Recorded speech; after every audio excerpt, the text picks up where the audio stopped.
Hello everyone, welcome back into the studio. Today we'll cover a complex subject, namely how to observe parts of the body from life separately and then put them together in a sculpture that comes across as convincing.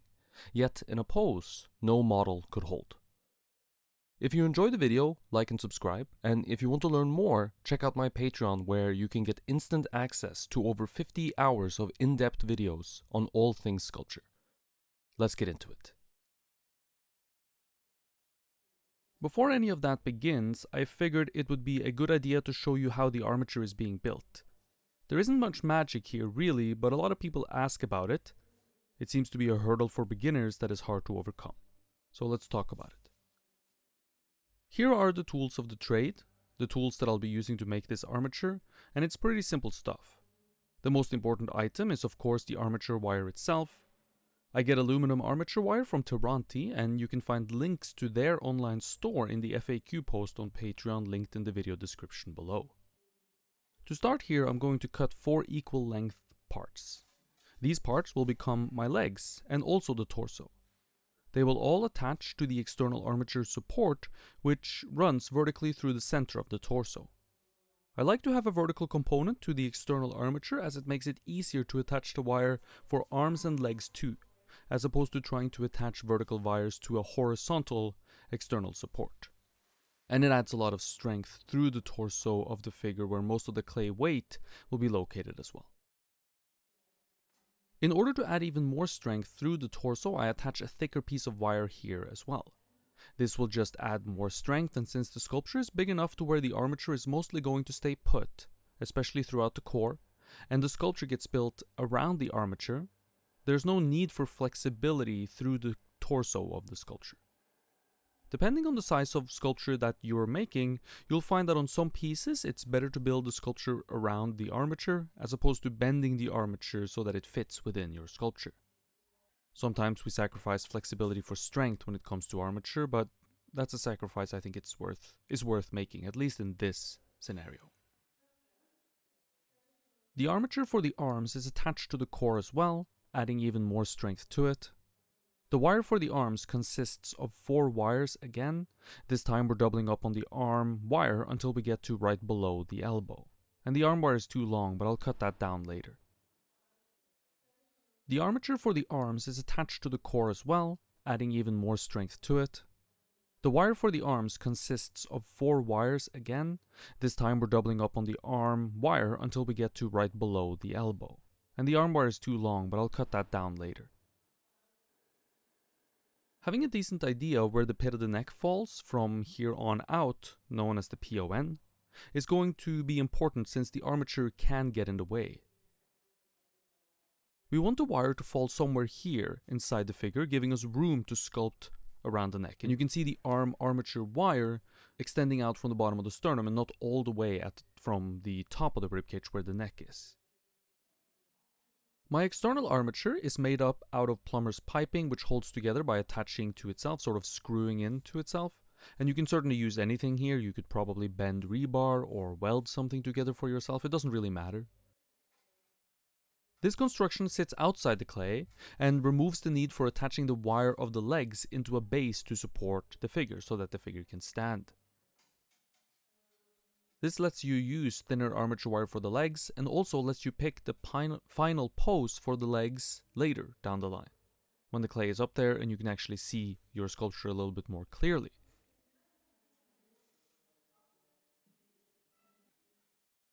There's also a vertical component to the external armature.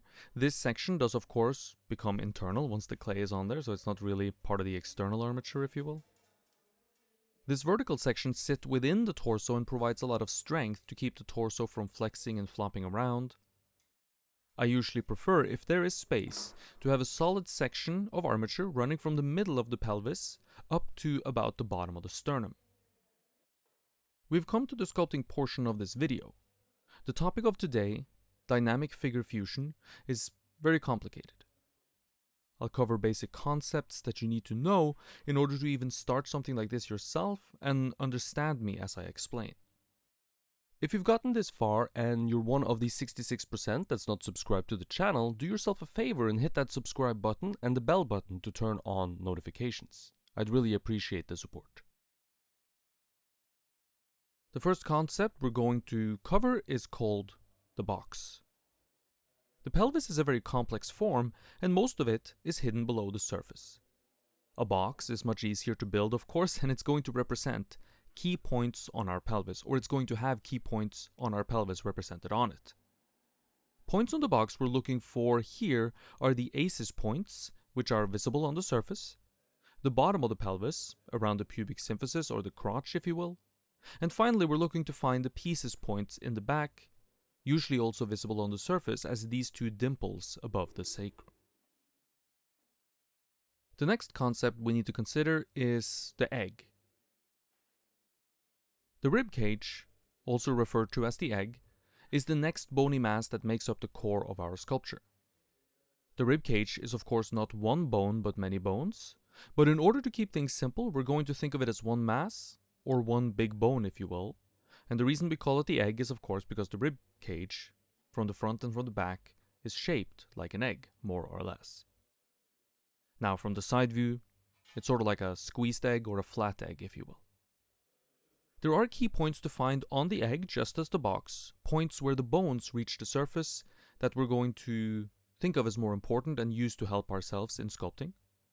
We need to find the bottom of the sternum, we need to find the pit of the neck, we need to find the C7 vertebra in the back, and we should locate the widest part of the egg at the 8th set of ribs.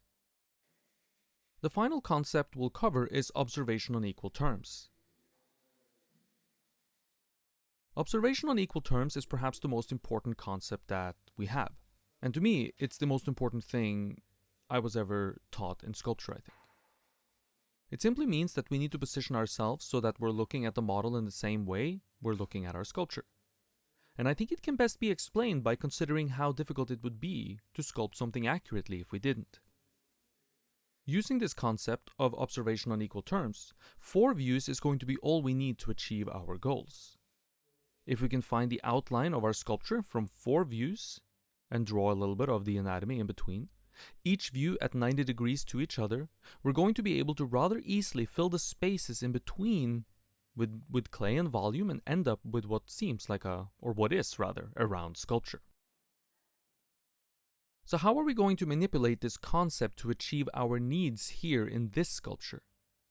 We're going to observe each internal structure, the pelvis and the ribcage, separately. For a normal standing figure, we're going to make sure the feet are always placed in the same spot on the model stand, usually by marking the feet on the first day with some tape. Then we'll use the front of the pelvis as the object we observe on equal terms. You can see here from above how we observe the pelvis. We use the 2 aces points, draw a line between them, and parallel to this line, this is what we treat as the front view. This strategy works well in most static standing poses, since the pelvis and the ribcage don't twist a lot in relationship to each other usually. Now, if you think they do and you think I'm wrong here, I suggest you try to twist or rotate your ribcage out of alignment with the pelvis below it, and you'll feel rather uncomfortable doing so. Sort of like you're making yourself sick or something like that's what it feels like. So normally we will have 4 views when we do our figure studies in school, but here we will have a total of 8 views, since we're going to observe the ribcage and the pelvis with a separate set of 4 views. We've already determined how we find the front view of the pelvis, and then each of the other 3 views are simply 90 degrees to that front view of the pelvis. The ribcage is a bit more difficult, but it's still possible. The slightly flatter front plane of the ribcage is usually visible around the sternum or the breastbone, and using this flat plane will determine the front of the ribcage. Make sure you do this from the front and do not try to do it from the back, where it's very difficult because of the scapulas resting on top of the ribcage, creating all sorts of difficulties for us in terms of observation. I remember when learning about these concepts and the process that accompanies them, that this all seemed awfully mechanical. And it is to a certain degree. But the mechanical nature we're starting out our work in sets us free to work freely, free of worry later down the line. Speaking of mechanical, since we're working using measurements and scales other than life size, it can be very useful to have some of the most important measurements written down on a board and already converted to the scale that you're sculpting in. This way you can simply use calipers and reference them from the board, not pull out the measuring tape and calculator every time you need to take a measurement and convert it to your scale. Come up with a system of measurement for yourself that minimizes the actual amount of measuring and calculating that you need to do. Do keep in mind that while for many this way of working is going to seem rather alien, it's all done with purpose, however, and it is leading us somewhere. This first stage in the process sets the parameters within which our sculpture is to be built, and it is very important. Thank you for watching. If you enjoyed the video, remember to like and subscribe. If you want to learn how to sculpt, visit my Patreon page. Until next time, stay creative.